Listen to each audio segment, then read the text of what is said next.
What's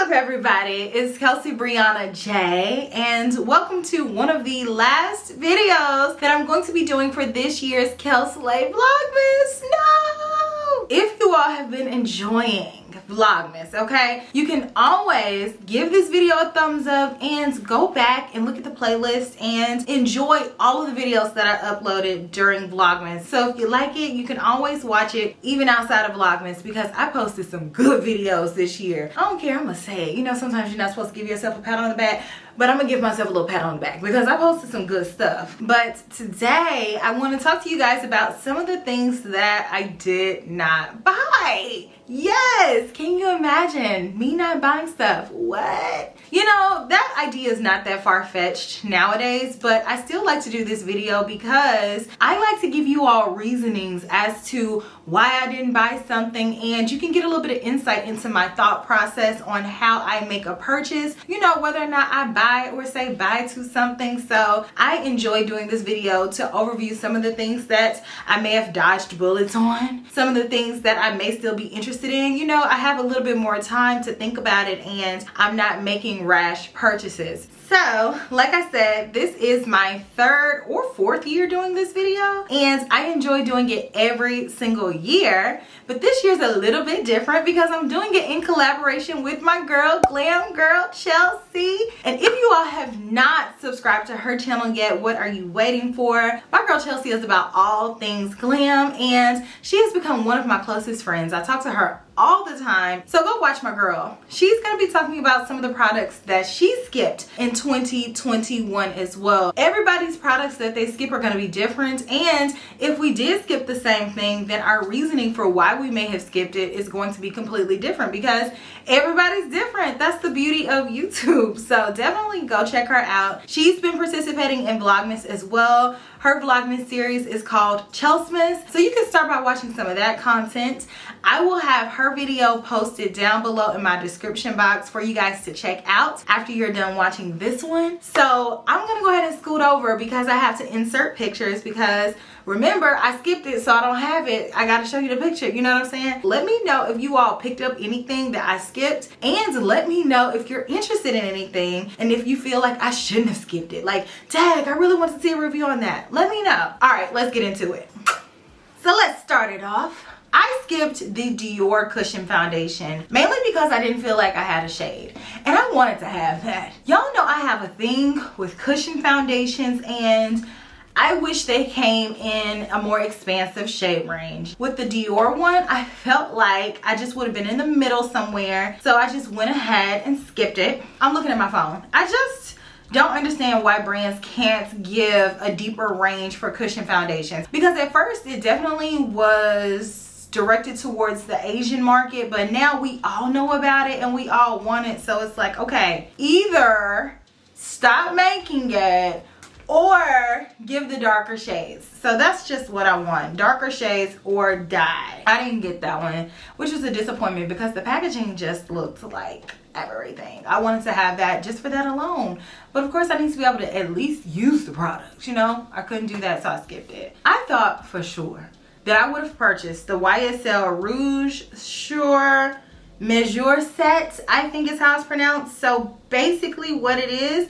it's a customizable lipstick machine. You can get the device, and then there's cartridges, like color sets per each cartridge, depending on which one you get. You can get the pinks, you can get the reds, blah, blah, blah, blah. It allows you to customize your lip colors. So basically you blend it together, make your own lip color. And I think that's cute or whatever, but you could also do the same thing if you just take your lip color and swipe it on your lips, and then take the other one and swipe it on your lips and go like this real hard, and then you can customize your lip color like that. And look at that, I saved you $500. But you know, I think that it was cool looking, but it's just something about it. When it came down to actually placing my order, I just couldn't pull the trigger, so I ended up skipping it. But I think if they had the same concept for an at-home customization set for foundation, that would have gotten me, because I'm always having to mix a little bit or just settle a little bit for foundation and complexion products. So the minute they come out with something like that for a foundation, I'm there. I did not buy this Byyyyeeeesssss Prismic palette. I don't know why I could not get into it. I thought I was going to like it. It has all the rainbow shades. It looks cool. It looks like something that I may be interested in. But when it came down to it, I just looked at it and I just knew in my heart I wasn't gonna use this palette. So I went ahead and I skipped this one because if I had purchased it, it would probably just be sitting in a drawer right now. I bought some products from Byyyyeeeesssss, I want to say in 2020, and I liked my products, but do I reach for them? Nope. I have something on my wish list that I want from Byyyyeeeesssss, one of the smaller little palettes, but this big one just didn't compel me enough to spend my coins, so I skipped it. It was kind of like rainbow grunge. I see like 4 colors in here that really speak to me, and other than that, I wouldn't use it, so skippity skip. I did not buy the Too Faced Teddy Bear palette because it just seemed a little childish to me. That's it, that's all. I don't know, as a grown woman, do I really want to have the teddy bear eyeshadow palette on my eyes? Like if somebody asked me what palette am I wearing, do I really want to admit that I'm wearing the teddy bear eyeshadow palette? I don't know, it just didn't appeal to me. And I think with Too Faced, I am aging out of a lot of their products, especially their palettes, because it's a little cutesy, and that has everything to do with the name of the palette and not necessarily the color story, because the color story is a regular neutral palette. I think it looks cute, but I think it's too cute for me, and there's no edge there. It's like teddy bear, cuteness, babies. And none of y'all asked me for Too Faced reviews on anything, so I just kind of let it be. Even though the likes went up for this on Instagram, so I almost was like, well, maybe I should do it. Maybe people are interested, but I'm like, are people interested that watch me, or like are 14-year-olds interested? I don't know. 14-year-olds can watch me. You can, but I'm just saying they normally don't.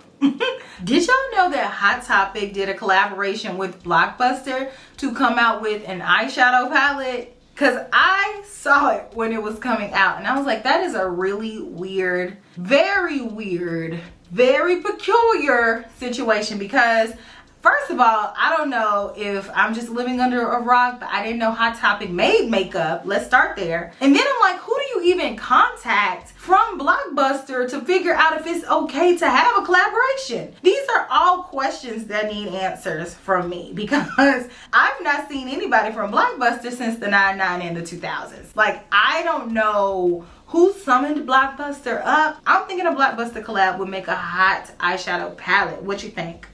Who said yes to this? I don't know. But the stranger thing is that I kind of wanted to have it.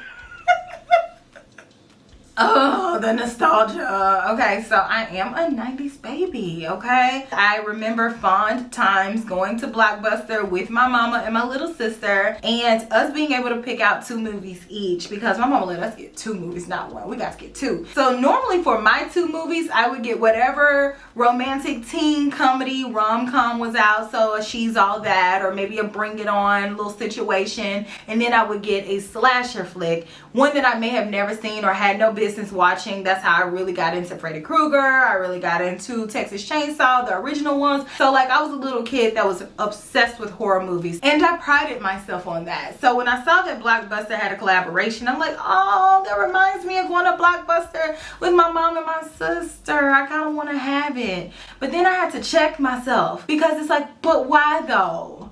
If you're feeling nostalgic, sis, Google a picture of Blockbuster. That's what I have to talk to myself like. Like, you don't need to have a palette because you had a good time at Blockbuster 20 years ago. I'm like, yeah, you're right. Talking to myself again. Sometimes you gotta talk to yourself. So I decided that I didn't need this palette. And furthermore, I don't understand why anybody needed this palette. So I skipped it. Even though, depending on the day that it launched, I could have succumbed to buying it, but I'm glad I didn't, because if I had it now, I would be like, why do I have a Blockbuster eyeshadow palette? Why? Blockbuster has nothing to do with eyeshadow. As a matter of fact, when Blockbuster was popping, people weren't even wearing eyeshadow like that. So there's that. Now here's one that I still may grab in the future, maybe. Okay, so the Hindesh eyeshadow palette was one that I went back and forth on, but I ultimately decided not to get it because the eyeshadows were gradient eyeshadows and they were supposed to be used all over the face. So to sculpt your face, to add blusher, for eyeshadow, anything you needed it for, it was supposed to be an all-in-one palette. And historically, I have not loved products like that because I am really big on consistency. So if I'm doing my eyeshadow, what if I accidentally go too far over to the left on the right side when I'm picking up the eyeshadow in the pan, you know, and my eyes turn out completely different. So it's just something about it not being one harmonious color in the pan that really didn't make me want to get it. But then I started seeing everybody rave about it and I got kind of interested, but still not interested enough to say, okay, let me go ahead and buy the palette. So I haven't thought about it again since then, but now that I'm looking at it, I'm like, well, it is kind of interesting. So let me know what you all think about it. Are you all still interested in that palette? If I bought that palette to do a review today, and did a review in January, would you all watch it? Let me know. Let me tell you something. I was this close to buying the Fenty body sauce because that looks appealing to me. Because if you're wearing your skin out, of course you want to have even coverage. But the reason why I didn't buy it was because I didn't really go anywhere where I needed to have even coverage all on my body. I didn't need it to be sauced up this year. But I'm glad to see that that came out because I'm hoping that it is transfer proof and waterproof. And so when I go back outside and I need to wear a little bit of skin out, I want to have some makeup for my body too, because y'all, you know, your face looking flawless and beat, and then your body over here got a little scar from the 5th grade when you fell off the monkey bars, and then over here you got a little scratch one time from your dog that you used to have in the 2nd grade. You know, there's several different things that can kind of take away from the outfit or the look. So sometimes you need a little body sauce. So I didn't buy it because I didn't need it, but that's not to say I won't ever need it. So I'm glad that's there. So did you all know there was another strange collaboration in 2021? And this one just might be the strangest collaboration that I've ever seen. And it lives in my mind rent free. Every time I see Chipotle, I think about eyeshadow now for no reason. Because why did e.l.f. have a collaboration with Chipotle? Who set that up? Why would you be in the line getting your burrito bowl thinking about, you know what would be fire is an eyeshadow palette that represented the white and brown rice, maybe a little black or pinto beans, maybe I need a little green color for the guac. And I even see where they have a little sponge that's shaped like an avocado. I don't know who came up with that collection, but I skipped it. I skipped out on it in the physical realm, but it lives, like I said, in my mind. So mentally, I can't skip it. I can't get over it because I constantly think about it. I will be riding past a Chipotle driving. I'm like, why does Chipotle have a makeup collaboration? Every single time. Every time. I never cannot think about it.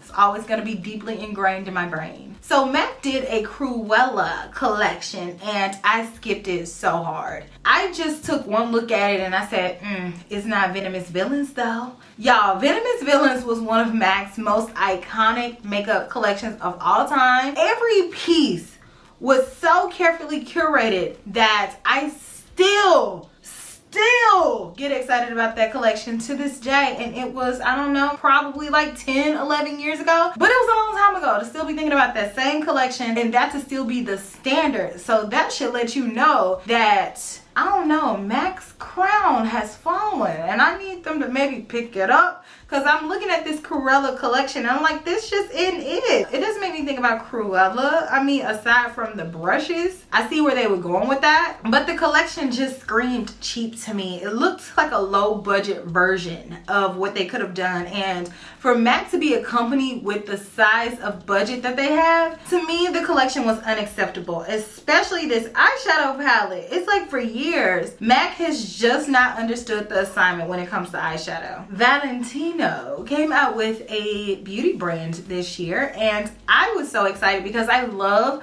when designer houses come out with beauty brands, because they're going to couple a beautiful aesthetic with beautiful products, and I just love it because they have the budget to do it big. So when I saw Valentino's price point for some of their products, I was really perturbed. I wanted to know why their powder costs $205. Why does it cost $205? Why does it say it's a go clutch? Do you really think I'm about to keep my powder on my hip like a beeper? Because I need somebody to make that make sense, okay? And then when I look at it, I'm like, okay, well, if it's $205, then it must be real cute. It must be really hefty and substantial to justify paying $205 for a powder. And baby, when I saw that packaging, I said, Valentino, you playing with me, because why are you charging that for this? This doesn't look like much of anything. It looks like a free gift with purchase. And for them to charge that price point, but it doesn't really match, it's like, you can't back it up. So I'm gonna need you to back that price up, because $205 is a lot. So I almost bought it like a clown. But you know what really stops me from going all in and buying a lot from Valentino? I had a tumultuous conversation with one of their sales reps, actually two of their sales reps,